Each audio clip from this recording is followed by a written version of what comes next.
Hello and welcome to the Game Theory Podcast Offseason Preview Series, where Bryce Simon and I break down all 30 teams' forthcoming summers. Today, we're going to talk about the Los Angeles Clippers, who have a momentous offseason, Bryce. I would say that this is an incredibly important one for them to try to figure out where the direction of their organization is going to go. And a lot of it could just be future planning for next summer. To be honest, I think that's like the big question that I want to ask you in general is like, what is this organization trying to do? I'm very interested to talk through what their plans are, because I think that you can come up with like 45 different directions based off the assets they have at their disposal, as well as the current players they have on the roster. Yeah, I mean, it's one of the more interesting salary cap sheets to look at on Spot Track in terms of you have Darius Garland for $45 million in 27-28. You have Isaiah Jackson for 6.4. And then it's Yannick Konen-Niederhauser, it's Cam Christie, and that's literally it outside of a couple restricted free agencies, Jordan Miller and Kobe Sanders. So like a team that could have unreal cap space and flexibility and all of that. And so do they lean into that? What does that mean for Kawhi Leonard and this upcoming season? Or maybe they don't lean into that at all, right? Like maybe they see the books are clean moving forward and they feel like they can go ahead and start putting, those players in place this season. So I am, this is going to be a fun one because it is one of those, I feel like you can go a few different ways with this team. Like you could go, the better way of saying is you could drastically go two different directions starting this offseason in terms of a soft sort of rebuild type thing or trade number 5 and try to go win games. So shout out to Andrew Claudio for creating this wonderful little sheet for us to play off of with the LA Clippers here. I think the number 5 overall pick is probably the most important asset they have at their disposal this summer and will really be able to determine a lot. But I think even before we get there, what I want to talk about is how much of this offseason is setting up for the next offseason when there are potentially, let's say, you never know with extensions, you never know with trades, anything like that. There are potentially like real free agents to be had next offseason, right? And a piece of that for me that is really challenging with this is like, we don't really know what the NBA is going to do with the Clippers yet, right? Like we don't know what's going to happen with the aspiration investigation that is occurring right now. Is Adam Silver not going to come down hard on them? Is he going to come down hard on them? I think that like throws a wrench in their planning for next offseason, if only because it does set up a world where you don't know if you're going to have an attractive situation for free agents or not. If you're like just keeping everything and like you're only getting a slap on the wrist, this is a very attractive situation for free agents because you get to live in LA at the end of the day. And because Steve Ballmer has the most money of any owner in the NBA, they have a great medical staff, like everything across the board, right? In theory, these players can all be free agents next season. A lot of these guys will go away, but regardless, like let's just read them off in terms of in theory, they can all be free agents. Stephen Curry, Anthony Davis, Giannis Antetokounmpo, Jimmy Butler, Nikola Jokic, Karl Anthony Towns, Donovan Mitchell, Kawhi Leonard, Kevin Durant, Trae Young, James Harden, Brandon Ingram, Kyrie Irving, Rudy Gobert, Michael Porter Jr., Drew Holiday, Julius Randle. Like half of those guys or more are probably not going to be free agents at the end of the day, right? But if some of them kind of get through the cracks, this is a pretty enticing situation where, as you mentioned at the top here, Bryce, and I'm very glad that you did that, this team has like no future money on the books. They could re-sign Kawhi Leonard on a significant deal, and they're still looking at like well into max cap space if they want it. So with that being said, I'm still trying to figure out what I think their like plan is going to be for this summer.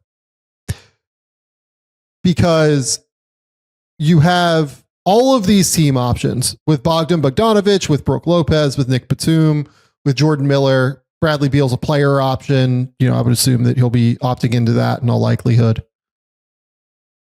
Do you look at this season as kind of a wash? We try to compete where we can. Maybe we keep the Brook Lopez deal on the books.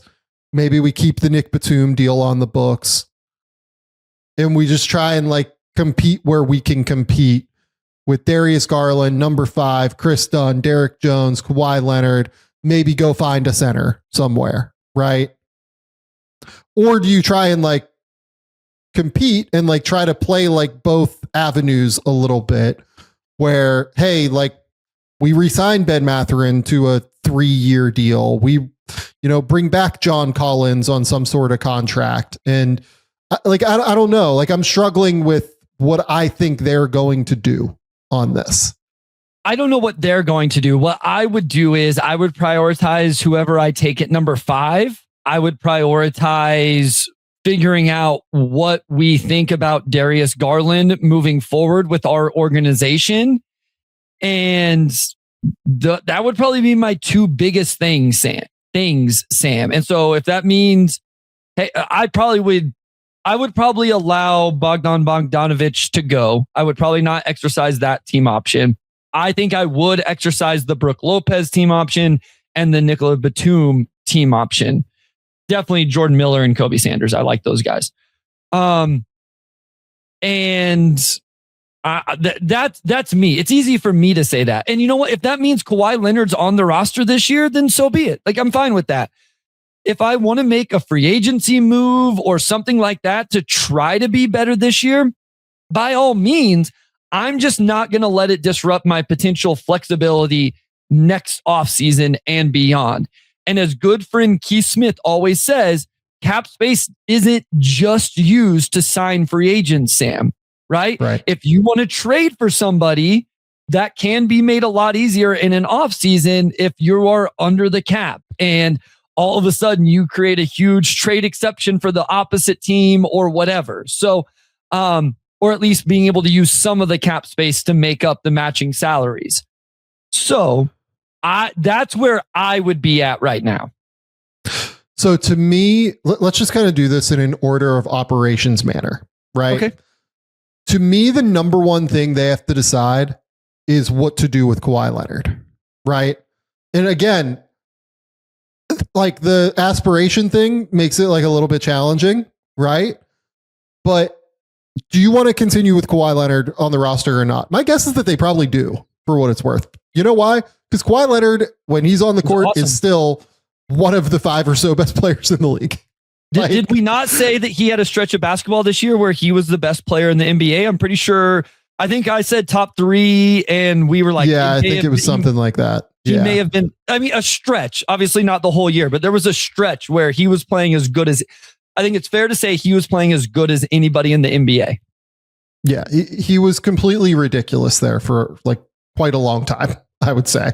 Particularly, I think you're talking about the stretch right after he came back from like missing games early in the season, where he had a 13-game stretch where he averaged 37 and 4 with 2 steals a game, shooting 50, 36, 98 while getting to the line 7 times a game.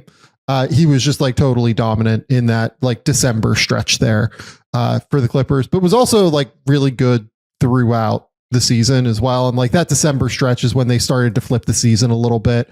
They lost quite a few in the middle of that run, and then near the end of it, they really started to pick it up. And like I said, they flipped their season really in that like, mid to late December into January run. So as I say, it was the January run, because that's when he dropped 55 on Detroit. So like there was a stretch there into December into January where the shoot 52, 45, 90, like not just 50, 40, 90, well above 50, 40, and then 90 as well. So the question for me is, are you extending him or not this summer? I am not. You're not extending Kawhi Leonard. I don't think so. What am I doing with Kawhi here moving forward? trying to contend. Like you have Kawhi and Darius Garland and the number 5 overall pick. If you hit number 5 and you have Kawhi and Garland, like you can probably get this going pretty quick, I think. I would trade him. I understand that if you're not going to trade him, you have to extend him. Like you can't just let Kawhi walk this offseason. Like I understand that. I think I would just trade him at this point. That's where I would be. Question number 2.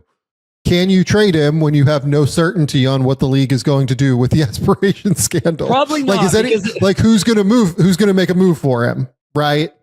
Yeah, because then I'm giving the draft picks back that I get. Okay, fine. Extend him. It's what makes it really challenging, though, right? Like that's what makes this conversation so difficult is we don't have any clarity. And I think that, like, honestly, I would bet you that Steve Ballmer and the Clippers organization, and like, look, like I don't know that Adam Silver like really gives a shit about what they're pushing for, right? But like if I was them, I'd be pushing for some sort of clarity because like I need to understand what my situation is. If I'm Adam Silver, I'm probably going back to the Clippers and I'm like, hey, like you guys got us into this situation. Maybe you didn't, right? Maybe we don't have evidence and we can't really do anything. But like, if I'm the Clippers, like I want to be like, hey, if we're cleared, like we need to know now in order to strategize. If we're not cleared, then, you know, we're going to challenge it obviously, but like continue to do this. And again, Adam Silver should be like, hey, kick rocks. Like, sorry, guys, like we're investigating you. This will take as long as it's going to take. But yeah, it's challenging. It's a really challenging predicament for the Clippers to try and determine how to handle the Kawhi question, because I, in a vacuum, kind of agree with you that they should look at their trade options for sure. But is somebody going to give you full asking price if they don't know what the NBA is thinking with the Kawhi Leonard situation? Like, are they looking at suspensions for Kawhi Leonard potentially? Like, I don't know the answer to that. Like, I don't know the answer to any of these things, and I don't think like really anybody does. So like, what do we think an extension would be? Like, what's Kawhi with all of this at like, going into his age 35 season? Like, you're going to give him 2 years at, is he getting 150 a year? Damn near max money, man. Like, no, I think it's like probably closer to like 55, 60. 120. Yeah. Like if you did 2 years, 120 on top of what he has now. If I'm him, I'm asking for like the full boat. Like I'm asking for like the Devin Booker 2-year max. So 60, 100. So here's my thing. You do this, you draft number 5, you bring back Benedict Mathurin. All of a sudden, in all of my pitch about cap space, like you're probably still like you're under by a bit, but not a lot. You're not. You don't have max space. You have. Correct. If you bring back Mathurin, he eats into your space for next year. You could do Kawhi, Garland, number 5, Niederhauser, like Cam Christie or whatever, and you can get really close to still having max cap space. Correct. You might be like slightly under max cap space at that point. Yeah. But if you bring back Mathurin, it's more like, okay, we have, 45 in space, right? Or, 50 in space or whatever it's going to be. Right. Yeah. I mean, it's not as like, oh my gosh, this isn't going to be overwhelming. It's just a little bit different. So. Well, and on top of it too, Bryce, like a big piece of this too, if you're doing the free agency pitch for next year, like who are these guys coming to play with? Right. Sure. Like, yeah. Kawhi Leonard is a big selling point, I would imagine, for people because Kawhi Leonard remains one of the 5 to 7 best players in the NBA. So like, okay, I kind of think that that's a big part of doing that. If I'm extending Kawhi, then I'm going for it now. Like I'm throwing away the cap space route, and I'm just going to go try to be a contender the next 3 years. Like I'm not taking a year off then. Yeah. Yeah. I think that's a good idea. It's just, can you? Like, can you manufacture a way to do that? This year? I don't think so. Next year, I think, yes, you probably could, because you could go find somebody who will take your money. But this year, I think it's really challenging. And you get to 40 million, you could finalize the roster, fill it out. Yeah. And this is where we need to like start getting into this, right? So, okay. Let's start with the vets on the team, right? Because this is just like the easiest way to like kind of clear this out a little bit. So they have 162 million committed for 13 players right now. And that includes everyone on the roster. So you dump Bogdan 16 million, that gets you down to 146. You dump Brook Lopez's money, that gets you down to 137. You dump Batum's money, that gets you down to 132. Ballpark, right? Yeah. Let's also throw away the Beal money, right? Let's stretch him if we have to and get like 3 million in space. That gets us to 132. Yeah. Oh no, you said 3 million. No, 129. Yeah, so 129. So we're at 129 for how many players? That's 4 guys we just got rid of, so 9 players, right? So after roster charges and the charge for number 5, which is on your books, you're like 139 at that point, right?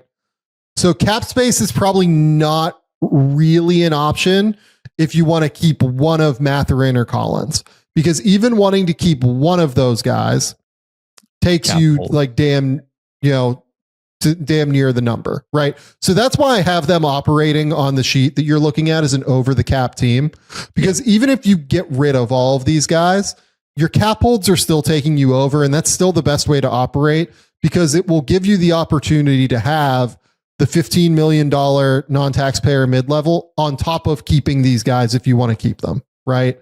Yep. So here'd be my like question about all of this. Is there any way John Collins would take like a 1-year big payday? Like, could you give John Collins like 25 million for 1 year? Just be like, hey, come back.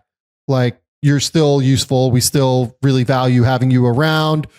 People like John Collins. You know, he's averaged 14 and 5 this year and shot 55, 40, 77. Like, he's a good offensive player.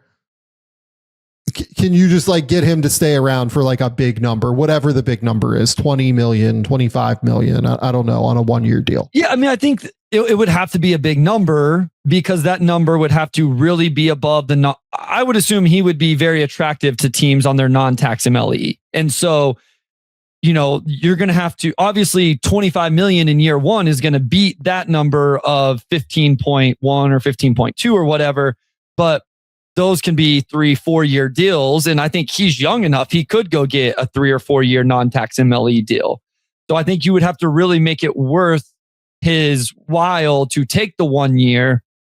And I also think it depends on what type of, if a team were out there willing to give him 3 or 4 years, if it's 1 for 25 or the non-tax MLE on 2 for whatever that would be 31, then obviously I think you probably win out if you're the Clippers. But if some team out there is willing to give him the full 4-year non-tax MLE, I think you probably don't win out with that 1 year, 25 million.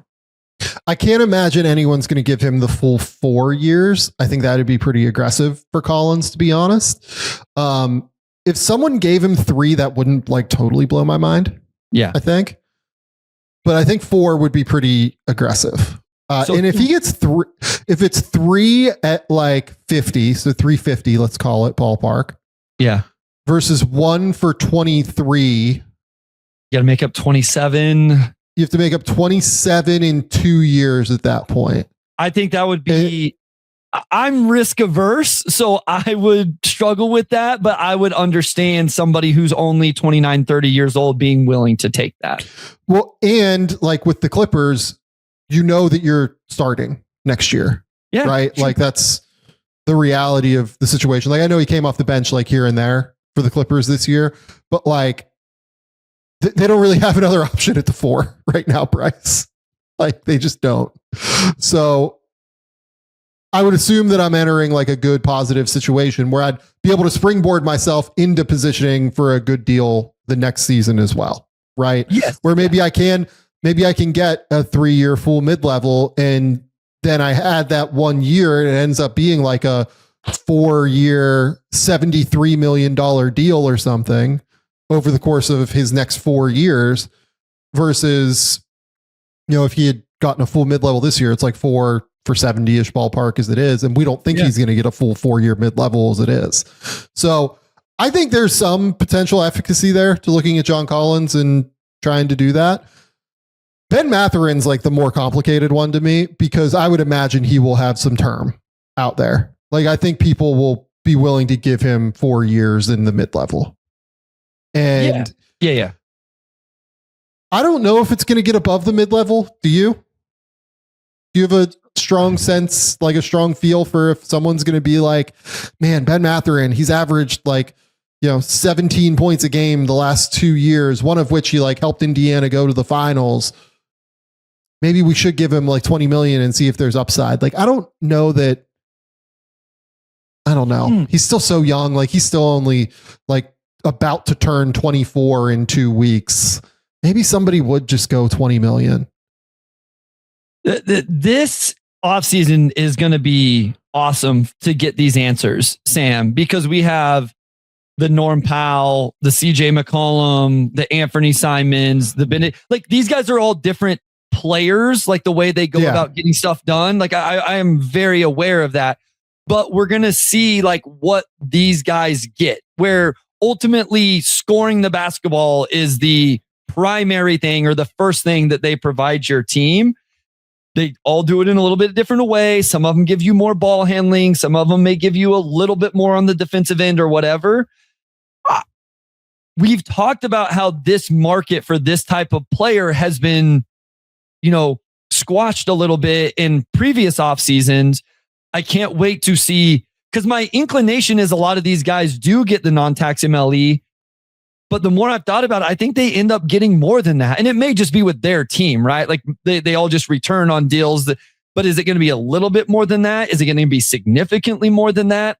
Mathurin is different than the names I brought up because of the age, right? Well, so the name that he's most comparable to me is Peyton Watson, right? Sure. So how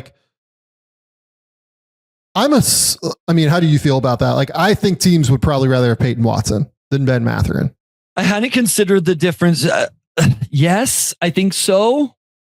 Although I think Mathurin has done it more consistently throughout his career, which is an interesting side of that. Yes, but Peyton is bigger and has been, frankly, more efficient. Like, as he's kind of grown into more responsibility. It is an interesting point of comparison, for sure. So I feel like you're going there because we essentially said 20 to 22, 23 for Peyton Watson. And if we don't think Mathurin, then I think I would be surprised if he got 20, Sam, like based on 3-point percentage, stuff like that. Like, I think he might get above the non-tax MLE, but I'm not sure it's 20 plus. So for the Clippers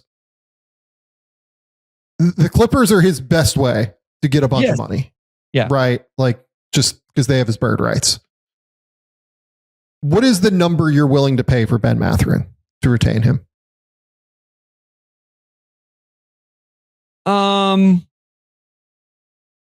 If I'm not worried about the cap space thing that I talked about at the top because of other, if I'm extending Kawhi and all of that stuff, I would be willing to go 18, 20, something like that. On a shorter deal, though, deal, because I think ultimately, so you're saying like 360. Yeah, something like that. And it's not as big as the Jalen Green deal, but it is a deal that then I can use to match salary if I need to make a trade moving forward. If I was building a roster, I would prioritize having contracts on the books around that number to match salaries. So if you did that, just to like be able to give full transparency on what the like numbers are for the following offseason. Yeah. Because let's say you extend Kawhi at like 60 a year, right? Okay. Somewhere in that ballpark, 55 to 60 a year. That means you have 105 committed between him and Garland. You have the 6.4 million for Isaiah Jackson that I actually think would be movable because that would be an expiring deal at that point. So like, I don't think that would be that hard to move. Teams are always looking for like backup centers and size, and at 6 million, like that number's probably pretty okay to move. Yeah. So let's just remove that, right? Yep. 104 for Garland and Kawhi, 20 for Mathurin, let's call it. So you're at 124. Let's call it 10 million for the number 5 overall pick. You're at 134. You have Niederhauser at 3 million. So that's 137. Let's include Cam Christie on a minimum. That's like 140 now. You're at 140 plus some minimum roster holds against a cap of 173. Yeah. I think that gives you enough flexibility. Like you're 35 under the cap. Let's call it 30 under the cap after your minimum roster holds. Let's even call it like 27 under the cap if you want to where you're probably going to be able to find maneuverability to be able to go get some sort of like high level player. Well, and so to my point here is if I sign Mathurin to a 3-year deal, a 2+1, whatever it is, and I find out or figure out or whatever that I can go sign a max level player and I need an extra $20 million. Like my hope would be that then I can get off of that deal if I really needed to get more cap space or if there's a sign and trade or whatever. So, okay, that leaves me a little more flexibility than I thought in this scenario. Yeah. So I think I'm okay going up to like 20 for Mathurin is where I'm at with this situation. And the other thing is you may not have to, Sam. You might get to the market and it's like, all we have to do is literally give him 17 to beat non-tax MLE, right? Or 16. Totally. Like wouldn't blow my mind there at all either. Like, hey, it's 17 million and all of that money is really going to matter for them. So like, let's say it's 17 even, and it's just like, hey, we're going slightly above the non-taxpayer mid-level. And, you know, we'll even go 4 years for you on 17, right? Yep. But yeah, like wouldn't blow my mind. Like somewhere between 17 to 20. If we thought Watson was like 20 to 22, 17 to 20 for Mathurin feels pretty right to me. Sure. The other thing about Mathurin is that like these guards, these like scoring guards who are like wing sized and everything have just tended not to get paid recently. My guess is that because he's been so productive at such a young age, he's probably going to get above the non-taxpayer mid-level. Sure. And we're just going to see where it goes from there. So now you're looking at a roster. If you remove all of the other guys that we said, you're looking at like Garland, Mathurin, Chris Dunn, Derek Jones Jr., Kawhi, Kobe Sanders, Jordan Miller, Cam Christie is like your perimeter players. And then you have Niederhauser and Brook Lopez. Maybe you keep Batum, maybe you don't. And then you have Isaiah Jackson as well, still on the roster. And we'll figure out what to do with Isaiah Jackson at some point if you're the Clippers, right? You have a non-taxpayer mid-level that you can use. I'm probably at... I think I wouldn't want to use that beyond a 1-year deal is where I'm at. Yeah. Sure. If I'm them, like I would want that to be a 1-year commitment because I would want to maintain the flexibility to be able to do things into the future long term. And if I'm them, I'm probably looking for like a Tobias Harris type. Do you think there's any way Tobias Harris would take the 1-year full mid-level? His value is one thing that's going to be really interesting to me because I feel like I keep seeing numbers bigger than what I expect him to get. I do wonder to a point earlier in this episode, or maybe it was yesterday's, like if he's just going to get the non-tax MLE, I just wonder if he's not back in Detroit, if that's the best he's going to get. You know, like he's built some synergy there. They paid him, you know, a couple years ago. So like can I throw in another idea, Sam? Yeah, go ahead. because like I know we bring up, Niederhauser and Isaiah Jackson and Brook Lopez, but Niederhauser had the Liz Frank injury. And so I wonder if this isn't a team that, again, if we're really trying to win games, like do they potentially play in the center free agent market with this non-tax? For sure. I think they absolutely could. Like, could you give Yusuf Nurkic the full mid-level for a year? Because I don't think he'll get a full mid-level. And you tell him like, hey, you're going to come in and start. Yeah. That's an interesting, like that's actually a pretty good spot for Nurkic, I think. And I thought Nurkic was quite good this year for what it's worth. It was a really good offensive scheme fit for him in Utah, to where if I'm him, like I kind of want to try to stay in Utah. If I'm him, like that's kind of an amazing situation right now where he gets to play with Will Hardy, and like that scheme was just amazing for him out high on the perimeter, kind of being able to pass and make plays. But Nurkic averaged 11 points, 10 rebounds, and 5 assists per game this year, and like drilled 35% from 3 on 2 attempts per game. He still doesn't finish like wildly well on the interior, but man, if I'm the Clippers, like that's probably who I'm calling first. Is I'm trying to get like a Nurkic deal done for 1 year, $15 million. Yeah. I mean, I think the other one, I assume this guy is not going to want to do just a 1 year deal, but the Robert Williams, like, is that a name you bring in? Yeah.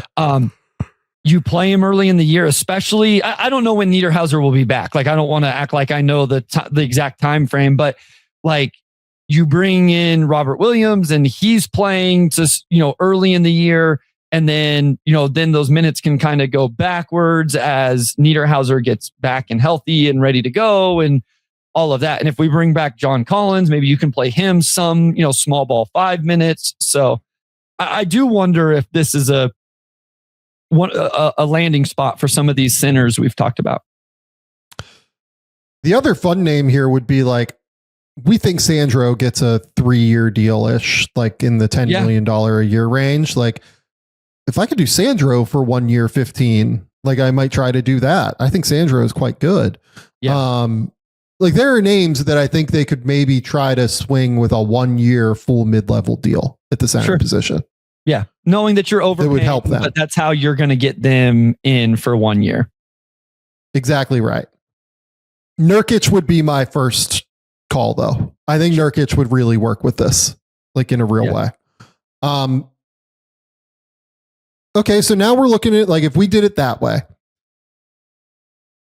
and you overpaid Collins, you overpaid Nurkic for a year for like $40 million between the two of them. Let's say, let's even say like 35 for the two of them, and you kept Mathurin, so that's $55 million. You're $46 million away from the first apron, but that number is like kind of fugazi because that includes Bogdanovich, Lopez, Batum, Miller. Like you can find a way to get the money back, right? So you're at, let's say you're $62 million away from the first apron without Bogdanovich, and you're, let's say, $67 million away without Batum, right? So we've spent 55-ish million ballpark to get a center, to have Mathurin, Collins come back, and that's now enough for the for the 5th overall pick, right? So that allows us, I think, to transition into the 5th overall pick. Okay. For me, if I am locked in on Darius Garland long term, and I am someone that like didn't really love this deal initially for the Clippers, because I was just worried about smaller guard with the toe injury, everything like that. If I'm locked in on Darius Garland long term, and I thought Garland was quite good for them down the stretch. He averaged 20 points and 6 assists, shot 47, 44, 86. I thought was like a really good player for them. If I am the Clippers, I can't take a position locked lead guard at first overall who is small. Like I can't take somebody that locks me into playing 6'1" and 6'3" across the perimeter, right? That's like my only rule here, which unfortunately takes Acuff off of the board for me. Like, I don't think that an Acuff Garland combo works. Now, you can certainly make the case that you should just take Acuff if you think he's the best player and then move Garland. And I'll totally hear that case out. I think it's a completely reasonable case. I understand that if that's your opinion. But if I'm them, I think like the best way to unlocking a long-term solution in LA is finding somebody who can play with Garland and Kawhi. Yeah. I'm Keaton Wagler based on the kind of how we've played out the first 35 minutes of the episode. And I have no problems taking Keaton Wagler 5 over quote unquote Darius Acuff because I have those guys very much in the same tier. So I'm okay with this. Now, if somebody said, to your point, to me, it's one of those two guys though. Like I'm either taking Wagler at 5 or if I'm taking Acuff because I believe in him so much, then I would want to have the plan to move Darius Garland at least at some point. I guess you could pitch me on like keeping Garland around for a year, letting Acuff like integrate into the NBA and all of that. I don't know how that would work on Garland's end. Then, like he's on a 1-year deal next offseason. Like I'd have to go through that in terms of how exactly, but my long-term plan could not be Acuff and Garland together if I thought I needed to take Acuff. I'm fine just taking Keaton Wagler here and would be very excited about that if I was the Clippers. I'd also be very excited about taking Keaton Wagler at number 5. I think he just makes the most sense to me out of all of the players. I also think there is I guess I'll explain why. His shooting ability is like genuinely elite. Like I think he's a monster shooter. His ability to play off the bounce is very real. He could play as like a real ball handler for you in minutes where Garland is off the court. He can play off the ball next to Garland in minutes where Garland is playing with him on the court. Physically, I know people will complain about the strength level, right? I think that when he got to Illinois, he was like 168 pounds or something. He weighed in at the combine at 188 pounds. Like he is putting on weight like quickly at this point. If you like have ever seen his dad, like big dude. I don't know that there's going to be a whole lot of issues with like adding huge amounts of muscle with Keaton Wagler is where I'm at. Even if you think he's going to be like 200 pounds by the end of his second season, and you think that that's going to be enough for him to like deal with the strength and everything and deal with bumps and bruises in the NBA, like I'm pretty good with that. And I think that dude's going to be an awesome basketball player. He's super smart. He's very polished. He understands how to play. He plays a very unselfish brand of basketball. I am a big Keaton Wagler guy for sure. That is the name that makes the most sense for me. If you stay at number 5, people will bring up Adai Mara to fill the center position. I think people will bring up Kingston Flemings as another lead guard option. Maybe Michael Brown is another name I've heard. Like I just think Keaton Wagler's a better player than Michael Brown at the end of the day. To me, it's Keaton at number 5 if you stay at number 5. So I understand these other names people bring up. It's like, to me, Kingston Flemings becomes the same issue as Acuff, like very, very different players. But I don't think you play Kingston Flemings and Darius Garland together. And I just have Darius Acuff higher than Flemings. Michael Brown Jr., I like his game, but just not high enough on my board necessarily to really get. It's the same thing with Adai Mara. I think Mara would make sense in a vacuum, but I'm just not going. I'm not kind of breaking tiers and going further down my board. I don't need to search for another answer when I think I'm perfectly happy with the answer I have, which is Keaton Wagler at 5. Like I'm just perfectly happy and excited for Keaton Wagler. And again, I don't even need to search down because if I'm not going to take Keaton Wagler, and I would probably then go ahead and take Acuff and figure out the Garland thing. But I would go one of those two guys is essentially my point here. Okay. The other option here is trading the pick, right? Is there a situation where you can foresee trading down in any way, shape, or form with number 5 in order to get more assets?